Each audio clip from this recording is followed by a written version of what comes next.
So the name of the laboratory is Transducers and Measurements Lab. So in this lab, today we will see the experiment measurement of displacement, linear displacement using LVDT.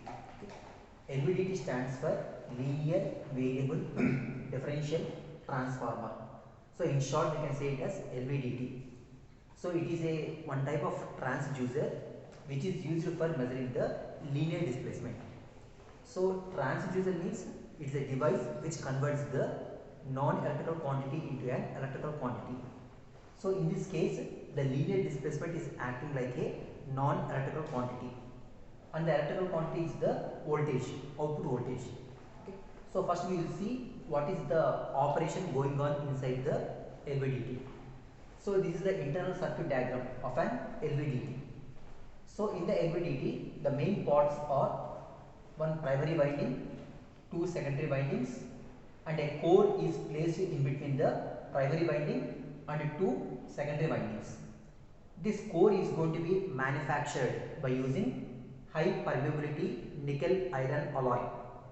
So permeability means it is the capacity of the material to allow the flux to pass from the primary winding to the secondary windings. Okay. So if you compare the permeability of the air and the permeability of the core permeability is maximum compared to the permeability of the air. So for that reason only, the core will allow the maximum amount of flux coming from the primary winding to the two secondary windings. Okay. So here the two secondary windings are connected in series opposition. So this type of connection is called as the series opposition connection.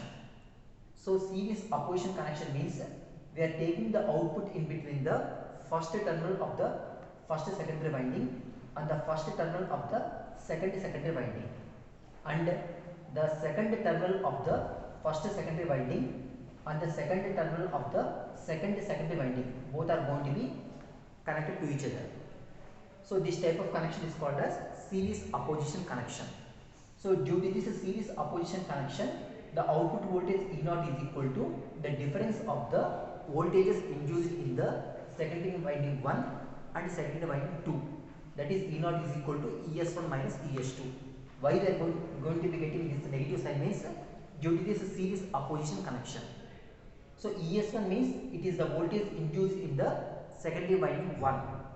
ES2 means it is the voltage induced in the secondary winding 2. Okay. And here we are going to be applying single phase AC supply 230 volts 50 Hz to the primary winding. So as the current is flowing across the primary winding, some flux will be developed here. So this flux will be linking with the two secondary windings through the core. So this core is going to be allowing the maximum flux from the primary winding to the two secondary windings. Okay. So initially, when there is no displacement applied to the core is going to be equally overlapping on the two secondary windings. As a result, same amount of flux will be linking with the two secondary windings. Same amount of flux will be linking with the two secondary windings. Then same amount of voltage will be induced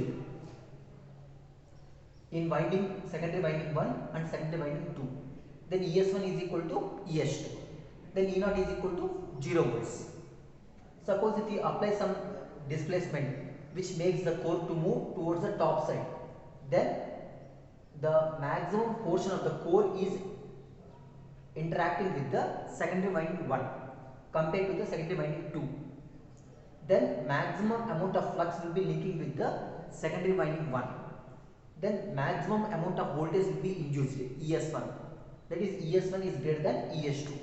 So less amount of flux will be interacting with the secondary winding 2 because the core is going to be less interacting with the secondary winding 2 as it is moving towards the top side. Then ES2 will be minimum compared to ES1. So then E0 will be positive because ES1 is greater than ES2. Okay. Suppose if you apply the displacement towards the bottom, the core is going to be moving towards bottom.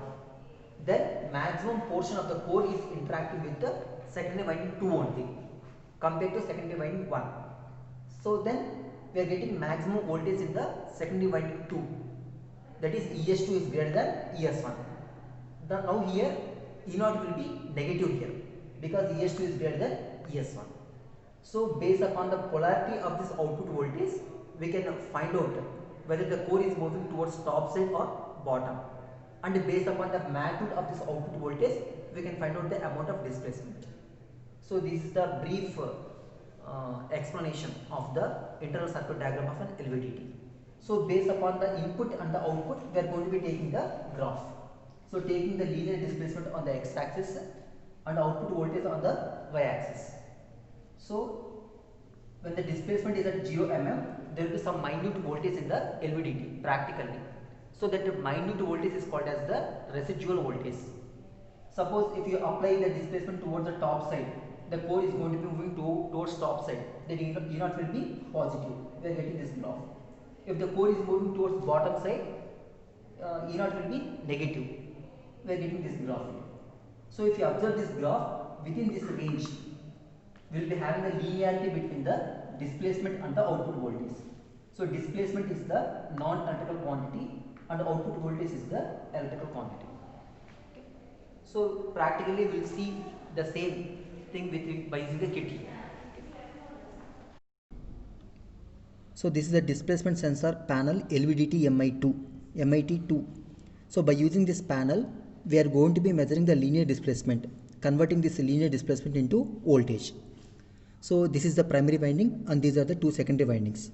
Here we are going to be applying the linear displacement by rotating this micrometer. So if you observe this micrometer, so internally we will be having one scale. So this is the internal scale, and on the micrometer we will be having another scale here. Suppose I am taking one example. Suppose if you want to keep 5 mm linear displacement, then we have to coincide this 5 mm on the rotating wheel with that of the internal scale. When both the readings are going to be coincided with each other, then that linear displacement can be taken as the 5 mm. So similarly, if you want to take 10 mm, so the 10 mm on the rotating wheel should be coincide with the internal 10 mm.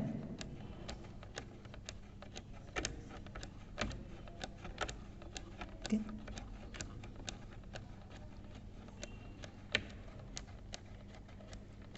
So here we will be getting 10 mm here.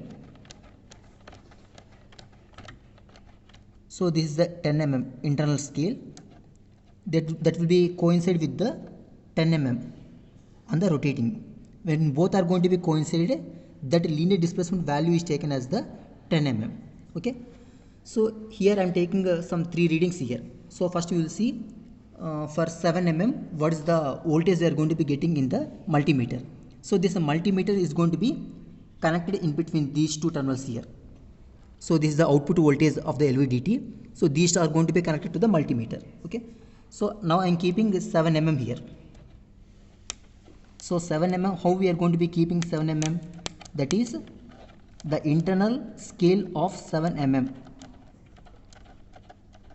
should coincide with the 7 mm on the rotating wheel. Now we are going to be keeping the linear displacement at 7 mm here. So 7 mm means the inner scale 7 mm and the rotameter scale 7 mm both should be coincided with each other. So for this 7 mm we are going to be getting the voltage as 0.61 volts here. So note down this value on the sheet here. So for 7 mm we are getting the value as 0.61 millivolts. Okay. So next you rotate this rotameter to 13 mm here.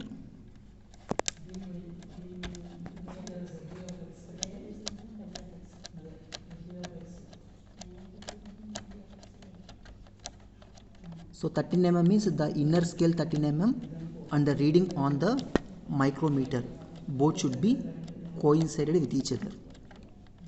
Okay. So 10 is crossed now. Next we will be getting the value as 13. So this 13 and the inner scale 13 both should be coincided with each other. Okay. So for this 13 mm linear displacement, what is the voltage we'll be getting here? That is 1.11. Okay. So for 13 mm, getting the value as 1.11. So similarly, you vary the displacement to 15 mm here.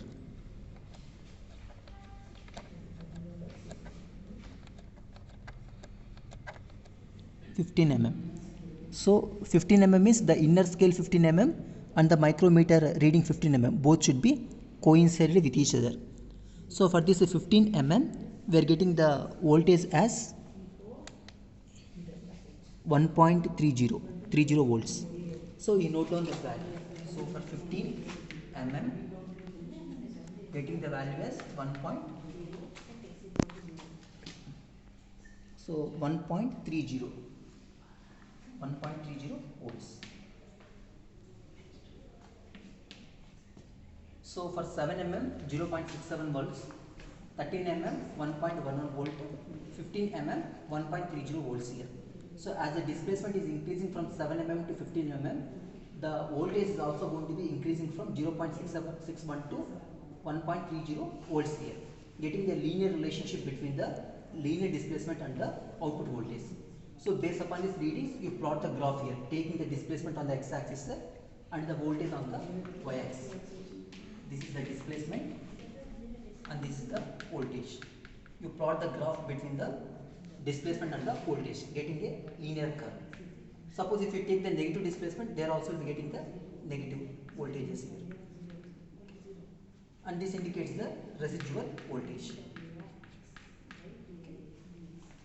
So, thank you.